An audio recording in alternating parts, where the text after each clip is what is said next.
Welcome to the game week 8 of the season. तो game week 7 में काफ़ी कुछ हुआ, हैट्रिक्स मारे जा रहे हैं एंड देन इंजरीज काफ़ी हो रहे हैं। तो मेरे टीम ने टोटल 48 पॉइंट्स लाए थे and I was 4 points away from safety, मतलब जो ग्रीन एरो होता है उससे मैं 4 पॉइंट्स दूर था। अगर आपको ये चीज़ देखनी है तो आप लाइव एफपीएल में देख सकते हो। तो इस गेम वीक में मेरे को दो प्लेयर्स ने काफ़ी बचाया। एक होंगे लेवी कोलविल एंड दूसरे होंगे Saka. Obviously Saka is owned by almost everyone. तो Levi Colwill was the difference maker for me to not get a huge red arrow. तो उसने जो मार्जिन था वो काफी लो कर दिया था। ऑब्वियसली साला का जो असिस्ट था जिसको डिसअलाउ किया गया, जो गुड प्रोसेस बताया गया बाय वीएआर, तो उसके वजह से ऑब्वियसली वो 3 पॉइंट होते हैं असिस्ट के, पर ऑब्वियसली बोनस के प्लस माइनस होते ही रहते हैं। पर I was really happy with my move. मैंने रैशफोर्ड टू साला किया था एंड साला right now has the most big chances created in the league. हाँ, पे कह सकते हो कि सैम्पल साइज काफी कम है, सिर्फ 7 गेम वीक्स हुए हैं, पर I think it's a good start for weeks to come. मतलब बाद में जाके पता चलेगा कि वो कितना इंपॉर्टेंट होने वाला है एफपीएल के लिए, कंसिडरिंग अभी फॉरवर्ड्स के ज्यादा ऑप्शंस नहीं है और हम अभी चीप डिफेंस के ऊपर ज्यादा मूव ऑन कर रहे हैं। हाँ, थोड़े लोग ट्रिपियर को ले रहे हैं, पर ट्रिपियर वाले साला की जगह सॉन ले रहे हैं एंड वो जो पैसे हैं वो ट्रिपियर को खरीदने के लिए इस्तेमाल कर रहे हैं, which is also a good strategy. पर मैं अभी साला के ऊपर ही ज्यादा फोकस्ड हूँ एंड मुझे लगता है कि बाद में जाकर he is going to be an essential. Instead of talking about options, मतलब हर पोजीशन के ऑप्शंस डिस्कस करने की जगह इस वीडियो में मैं थोड़े फिक्चर्स डिस्कस करूंगा। एंड पहली बात करी जाए तो Luton Town versus Spurs, straight away I think Son और Maddison great options. And captaincy की भी बात कर रहे थे सॉन की, पर it is the first game of the match day, मतलब अर्ली किक ऑफ कोर्स भी हो सकता है। उसके अलावा डिफेंसिव ड्यूटी में अगर आप देख सकते हो तो पेड्रो पोरो, वैंडेवन एंड यूडोगी, ये तीनों ऑप्शंस काफी अच्छे हैं। एंड अगर आपको गोलकीपर स्विच करना है तो विकारियो भी अच्छे ऑप्शन आ जाते हैं 5.1 मिलियन में। एंड नेक्स्ट 5 गेम वीक्स में अगर आप स्पर्स के फिक्चर्स देखेंगे तो ऑब्वियसली आप अभी इन्वेस्ट कर सकते हैं, तो ऑब्वियसली आप इन प्लेयर्स पे इन्वेस्ट कर सकते हो क्योंकि आप नेक्स्ट 4-5 गेम वीक्स में उनको जरूर रखना चाहते हैं। उसके बाद आ जाते हैं हम Brighton versus Liverpool. I think ये जैसे वॉटकिंस और डायबी ने इनको पेला है 6-1। आई डोंट थिंक इतना बुरा हाल होने वाला है ब्राइटन का। Obviously they will bounce back, it is a mentality team, so this is going to be a high scoring fixture and इसलिए मेरे पास मोहम्मद साला है। उसके बाद आ जाते हैं हम वेस्ट हैम वर्सेस न्यूकासल। तो काफी लोग बोवन की तरफ शिफ्ट कर रहे हैं, पर अभी एंटोनियो का भी न्यूज आया कि ही माइट बी इंजर्ड। तो अभी बोवन शायद स्ट्राइकर खेलेगा, तो that is a good news और bad news for West Ham, वो हमें बाद में ही जाके पता चलेगा। जब अगर आई थिंक बोवन ज्यादा डीप खेलता है तो वो ज्यादा क्रिएट करता है, इनडायरेक्ट फ्री किक्स कॉर्नर्स में ज्यादा रहता है एंड उसमें उसकी वैल्यू ज्यादा बढ़ जाती है। पर अगर वो स्ट्राइकर खेलता है तो obviously he is clinical, but वो शायद एक लोन स्ट्राइकर बन जाता है और उसको अगर प्रॉपर सर्विसेज प्रोवाइड नहीं किए तो I don't know if he is the right option versus Newcastle. बाद में आप वाइल्ड कार्ड कर अगर आप पर पर अगर आप वाइल्ड कार्ड कर रहे हो और आप बाकी लेटर ऑन, मतलब इंटरनेशनल ब्रेक के बाद आप फिक्चर्स देख रहे हो, तो उस हिसाब से एक अच्छा ऑप्शन जरूर बन जाता है। तो मेरे पास अभी न्यूकासल डिफेंडर इसलिए नहीं था क्योंकि तो मुझे लगा था कि they are going to play UCL week in and week out, तो उस हिसाब से उनका फॉर्म उतना कंसिस्टेंट नहीं रहेगा and they might crumble. But आप देख ही सकते हो कि उनने पीएसजी को इतनी बुरी तरह हराया है, like it was humiliating for PSG obviously. And वो पीएल में भी काफी अच्छा परफॉर्म कर रहे हैं। Trippier, Schar and Burn all are great options at different price points.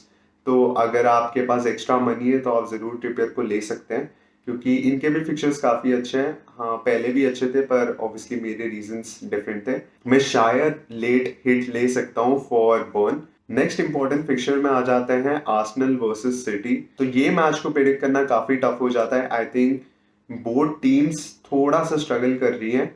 जैसे मैंने सिटी के बारे में बताया था, without KDB they are finding it tough. And Haaland जब आपका एक लोन स्ट्राइकर बन जाता है then you are actually playing with 10 men, क्योंकि एक चांस क्रिएशन में आपको प्रॉब्लम हो रही है। और अगर वॉल्यूम में देखा जाए तो अगर उसके पास कम पासेस जा रहे हैं या फिर कम क्रॉसेस जा रहे हैं तो that conversion rate is very tough, like उसको हर चांस कन्वर्ट करना है। तो इसलिए लास्ट फ्यू गेम वीक्स में वो ज्यादा थोड़ा ड्रॉप कर रहा है and he did say that he is giving more assist now, मतलब सरकास्टिकली बोला था या पता नहीं कैसे बोला था। तो उस हिसाब से देखा जाए तो इसलिए वो इतने कम गोल स्कोर कर रहा है। एंड आर्सेनल की बात की जाए तो they might be without Saka and Martinelli is out. तो उनको भी गोल स्कोर करने में प्रॉब्लम होगी, but I think they are in better form right now. तो ये आपको हाई स्कोरिंग तो मैं नहीं बोल सकता, it might be a draw, like 1-1 मैं एक्सपेक्ट कर रहा हूँ। एंड इसलिए मेरा अभी कैप्टनसी का अभी श्योर नहीं है, it could be a nil as well. तो जिनके पास सलीबा या फिर गैब्रियल या फिर कोई भी सिटी डिफेंडर है, तो आप उनको जरूर स्टार्ट कर सकते हैं। तो मेरी गेम वीक 8 की टीम की बात कर ली जाए तो मैंने एक मूव कर चुका हूँ, that is Saka to Maddison. And उसके नंबर्स काफी अच्छे हैं, फिक्चर्स काफी सपोर्ट करते हैं, एंड ये बंदा अभी काफी फॉर्म में है। तो even if Saka starts and he scores और does something versus City, which is very unlikely, मतलब मैं जिंक्स कर देता हूँ आपके लिए, पर आई थिंक मैडिसन कंसिडरिंग अभी स्पर्स का फॉर्म इतना अच्छा है, तो उस हिसाब से he can match it versus Luton Town. And जैसे मैंने बोला था, फिक्चर्स काफी अच्छे आ रहे हैं, तो इसलिए ये मूव मेरे को काफी सेंसिबल बन रहा था। एंड अगर साका प्रॉपरली 100% फिट होता तो मेरा मूव होता ब्रूनो फर्नांडिस टू मैडिसन। पर अभी न्यूज आ रही है कि जैसे ही हमें दिखा कि वो यूसीएल में भी, मतलब ही स्टार्टेड वर्सेस बॉर्नमथ, पर यूसीएल में जाकर इंजरी हो गई। तो आर्टेटा को भी थोड़ा उसका टाइम मैनेजमेंट अच्छे से मैनेज करना चाहिए था। और अब मेरी डिफेंस की बात की जाए तो मेरे स्टार्टिंग अभी अभी के लिए डिफेंडर्स जो हैं, that is Levi Colwill, Pau Torres and Walker. Levi Colwill और पाउ टोरेस को तो मैं समझ रहा हूँ कि वहाँ पे यूडोगी और बर्न है, तो अगर मेरे पास वाइल्ड कार्ड होता या फिर मेरे पास कोई और ज्यादा फ्री ट्रांसफर्स होते तो ये दोनों प्लेयर्स को मैं जरूर रखता अपने टीम में। पर हाँ, मैं अभी हिट नहीं लेना चाहता, शायद मैं पाउ टोरेस टू बर्न कर दूं लास्ट मोमेंट में। पर ऑब्वियसली वो दो, मतलब स्पर्स या फिर न्यूकासल डिफेंडर मुझे जरूर चाहिए था इस गेम वीक के लिए, पर अभी मैं हिट नहीं लेना चाहता है। तो मिडफील्ड में आ जाते हैं मेरे साला, एम्बुएमो, मिटोमा, ब्रूनो फर्नांडिस और मैडिसन। तो इस 5 मिडफील्डर्स से मैं मिटोमा से एक्सपेक्ट कर रहा हूँ, बिकॉज ब्राइटन वैसा नहीं होने वाली। ऑब्वियसली वो ज्यादा गोल्स कंसीड करेंगे, पर वो जिस पॉइंट तो करते ही हैं। तो Mitoma might be involve versus Liverpool, because Liverpool हमेशा खुल जाती है। फॉरवर्ड्स में I am depending on Alvarez and Haaland, इन दोनों में से एक ने भी कुछ अच्छा कर दिया तो it will be good for the team, because आप हर गेम वीक में ऑब्वियसली एक्सपेक्ट नहीं कर सकते फॉरवर्ड से कि वो हाई स्कोर करे। तो ये गेम वीक मेरा ऐसा ही रहेगा। And yes, I was contemplating on using wild card, पर मुझे लगता है कि wild card just before the international break, मतलब इंटरनेशनल ब्रेक में काफ़ी चीज़ें चेंज होती है, इंजरीज हो सकती हैं थोड़े प्लेयर्स को, तो उस हिसाब से डायबी भी मेरे लिस्ट में था इस गेम वीक में, पर he is also in contention, और उसका लेट फिटनेस टेस्ट होगा एंड उस हिसाब से डिसाइड होगा कि वो स्टार्ट कर रहा है कि नहीं। तो उस हिसाब से मुझे लगता है कि वाइल्ड कार्ड मेरे को इंटरनेशनल ब्रेक के बाद करना चाहिए, तो अभी के लिए मेरा ऑन होल्ड है।